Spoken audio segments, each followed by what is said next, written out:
बंधु बांधव के साथ प्रसन्नचित होकर विधि विधान से बने पुत्र के हाथ में कन्यादान कर दिया। उसके कारण भगवान उसको रुष्ट हो गए।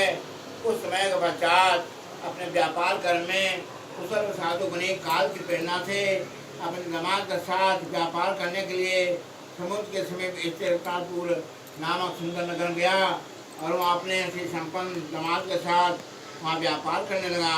लेकिन तो ये दोनों राजा कंकेतु रमणीय उस नगर गए। उसी समय भगवान श्री सत्यनारायण ने उसे भरत प्रतिज्ञा देकर उसे दारुण कठिन और महान दुख प्राप्त होगा यह श्राप दे दिया। एक दिन एक तो राजा कंकेतु के धन को चुराकर वहीं आया जहाँ दोनों ससुर जमाए बैठे हुए थे। वो अपने पीछे दौड़ते हुए दूतों को देकर भयभीत से धन वहीं छोड़कर शीघ्र छिप गया। इसके बाद राजा के दूत वहाँ आ गए। उन दोनों बड़ी पुत्रों को बांध कर ले आए और हर्षपूर्वक दौड़ते हुए राजा से बोले कि प्रभु हम दो चोर पकड़ लाए हैं, इन्हें देकर आज्ञा दें। राजा की आज्ञा से दोनों को शीततापूर्वक बांधकर बिना विचार किए महान कारागार में डाल दिए गए।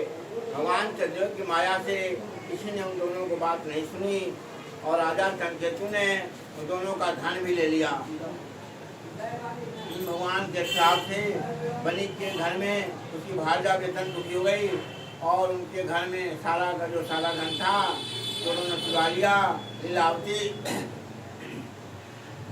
शारीरिक मानसिक पीड़ा से युक्त हो प्रयासती दुखी हो अंत चिंता से दर दर भटकने लगी।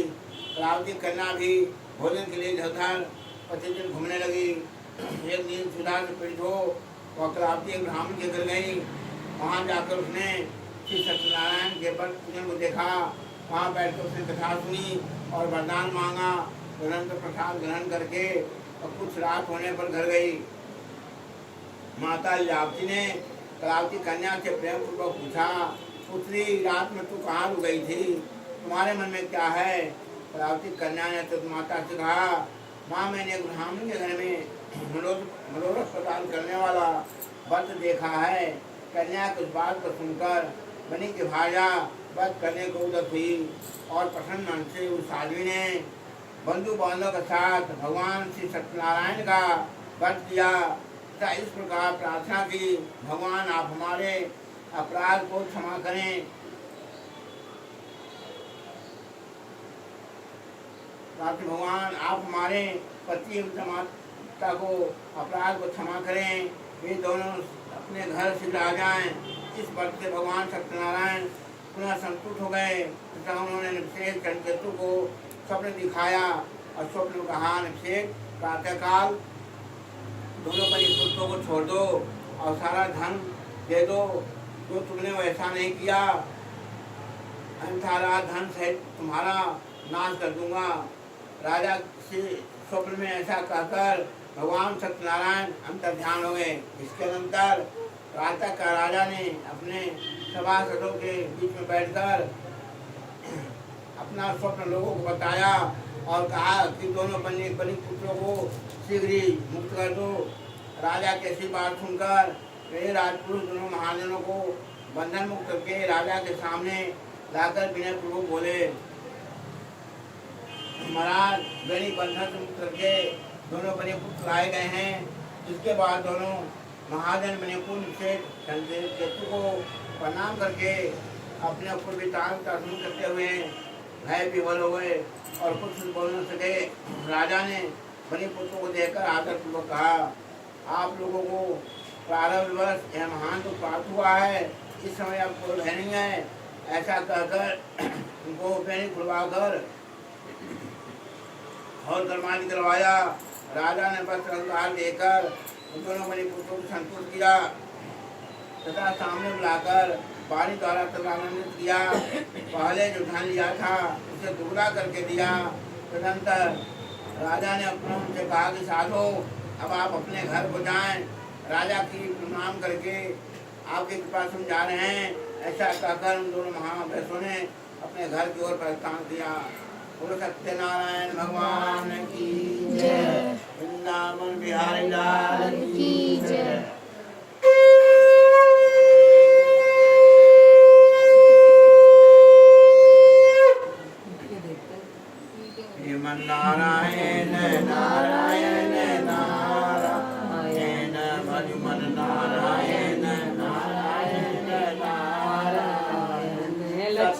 क्या करना है? हाँ 4 के है।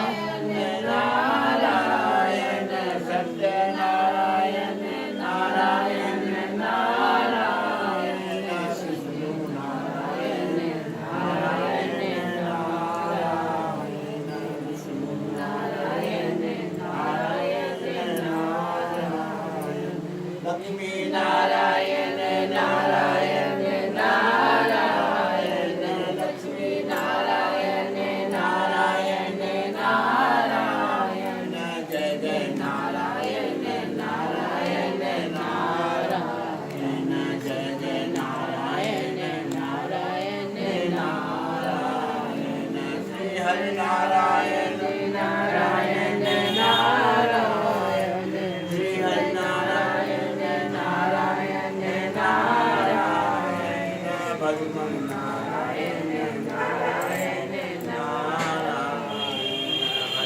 नारायण नारायण नारायण बोलो सत्यनारायण भगवान की जय वृंदावन बिहारी लाल की जय।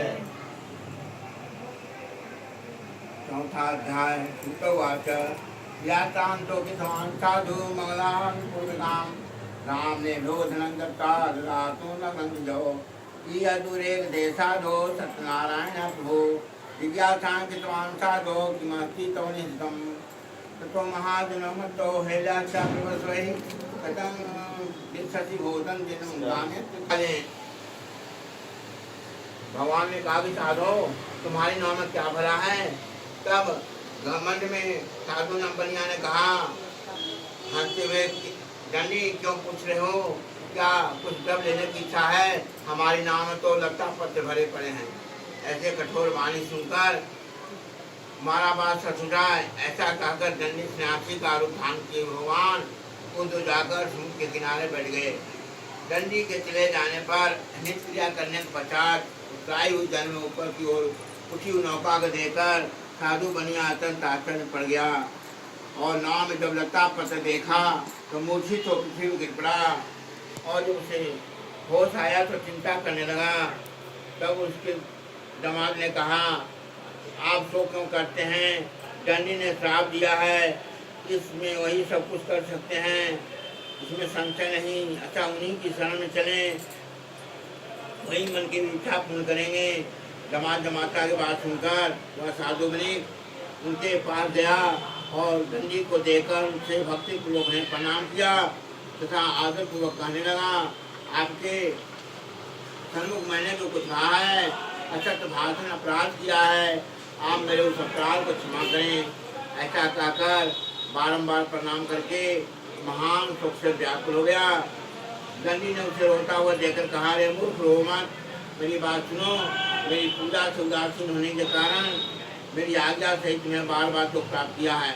भगवान कैसे वाणी सुनकर उनकी स्तुति करने लगा। साधु ने कहा प्रभु यह आचार्य की बात है कि आपकी माया से मोहित होने के कारण ब्रह्मा आदि देवता भी आपके गुण और रूप को यथावत रूप से नहीं जान पाते, फिर मैं मूर्ख आपकी माया से मोहित होने के कारण कैसे जान सकता हूँ? आप प्रसन्न हों, मैं अपनी धन संपत्ति के अनुसार आपकी पूजा करूँगा। मैं आपकी शरण में आया हूँ। मेरा जो नौका में स्थित पुराना धन था उसकी तथा मेरी रक्षा करो। उस बनी की भक्ति की वाणी सुनकर जनार्दन भगवान संतुष्ट हो गए। भगवान हरि से अभीष्ट वर प्रदान करके वहीं उनका ध्यान हो गए। उसके बाद वह साधु अपनी नौका में चढ़ा और उसने धन धान से परिपूर्ण देकर भगवान सत्यनारायण की कृपा से हमारा मनोरथ सफल हो गया। ऐसा कहकर स्वजनों के साथ उसने भगवान की विधिवत पूजा की। भगवान से सत्यनारायण की कृपा से वो आनंद से परिपूर्ण हो गया और नाव को पूर्वक संभाल कर उसने अपने देश के लिए प्रस्थान किया। साधु बनिक ने अपने दामाद से कहा वह देखो मेरी रत्नपुरी नगरी दिखाई दे रही है। इसके बाद उसने अपने धन के रक्षक दूत को नगर में जाकर साधु की भाजा को देखकर हाथ जोड़कर प्रणाम किया तथा उसके लिए अभित बात कही। सेठ जी अपने दामाद तथा बंधु बांधवों के साथ बहुत सारे धन धान से संपन्न होकर नगर के निकट पधार गए हैं। तो मुख से बात सुनकर वो महान आनंद से विवल हो गए और उस साधु ने श्री सत्यनारायण का पूजा करके अपनी पुत्री से कहा, मैं साधु के दर्शन से जा रही हूँ, तुम शीघ्र आओ। माता का ऐसा वचन सुनकर व्रत को समाप्त कर और प्रसाद का परित्याग कर वह कलावती भी अपने पति को देखने के लिए चल पड़ी। इससे भगवान सत्यनारायण रुष्ट हो गए और उन्हें उसके पति को तथा नौका को धन के सहित हरण कर जल में डुबो दिया। इसके बाद कलावती कन्या अपने पति को न देख महान शोक संशोधन करते हुए पृथ्वी गिर पड़ी। नाव का आदर्शन तथा कन्या का तन दुखी देख भयभीत मन से साधु ने सोचा कि अब क्या आश्चर्य हो गया। नाव चलाने वाले भी सभी चिंतित हो गए। तदनंतर लीलावती ने भी कन्या को देखकर विवल हो गई और अत्यंत दुख से विलाप करती हुई अपने पति से प्रकार बोली, अभी अभी नौका के साथ दमाद कैसे रक्षित हो गया, न जाने कि देवता की बख्शा से नौका हरण कर ली गई है। श्री सत्यनारायण का महात्म कौन जान सकता है। ऐसा कहकर सोचने के साथ विलाप करने लगी और कलावती कन्या को गोद में लेकर रोने लगी।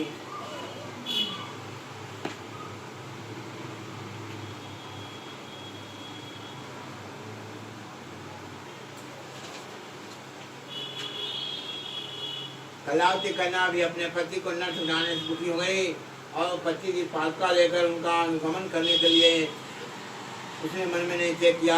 कन्या की इस प्रकार को आचरण को देख महाराजा सहित धर्म साधु बनी अत्यंत शोक संत हो गया और सोचने लगा, या तो भगवान सत्यनारायण ने धन धान से भरी इस नौका का अपहरण किया है अथवा हम सब भगवान सत्यदेव की माया से मोहित हो गए हैं।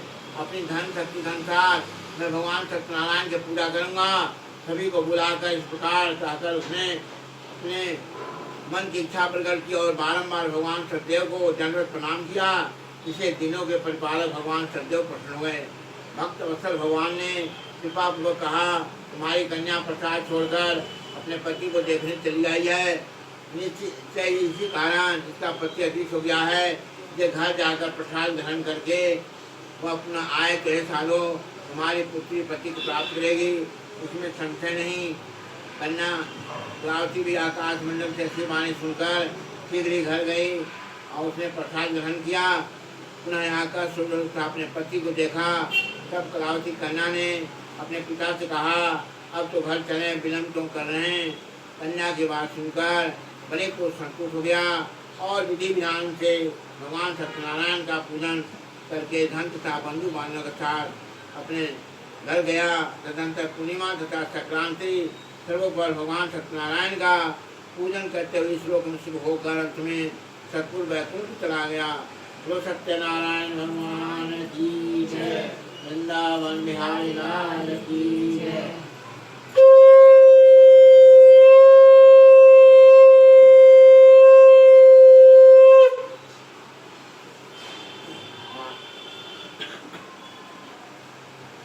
नटवरनादर नंदा भजो रे मन गोविंदा। नटवरनादर नंदा भजो रे मन गोविंदा। मम्मी का फोन में सब निकाल के चार्ज पे लगा भजो रे मन गोविंदा। श्याम सुंदर नंदा भजो रे मन गोविंदा। श्याम सुंदर मुख चंदा भजो रे मन गोविंदा। सब देवों में कृष्ण जी बड़े हैं, सब देवों में कृष्ण जी बड़े हैं। जैसे तारों में चंदा भजो रे मन गोविंदा। जैसे तारों में चंदा भजो रे मन गोविंदा। नटवर नागर नंदा भजो रे मन गोविंदा। श्याम सुंदर मुख चंदा भजो रे मन गोविंदा।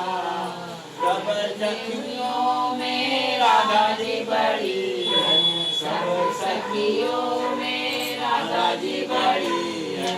जैसे नदियों में गंगा भजो रे मन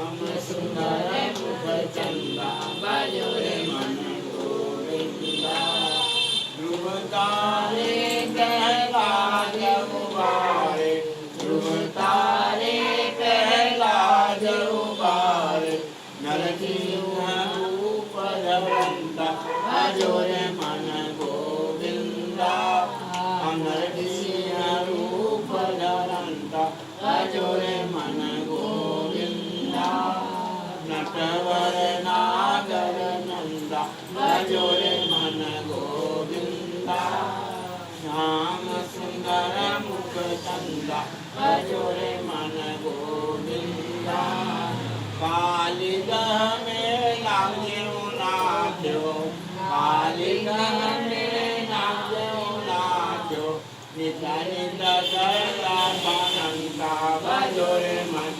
गोविंदा नित्य नित्य करता बनंता भजो रे मन गोविंदा नटवर नागर नंदा भजो रे मन गोविंदा श्याम सुंदर मुख चंदा भजो रे मन गोविंदा मीरा के प्रभु गिरधर नागर मीरा के प्रभु गिरधर नागर काटो जमका फंदा भजो रे मन गोविंदा काटो जमका फंदा भजो रे मन गोविंदा नटवर वृथा मेरी निधि सत्मा आसिक कुंजयो राजा प्रजापालन तत्र प्रसादं सतदेवस्य दुक्तार्गुमाक्ष एकदास अपनगत्वा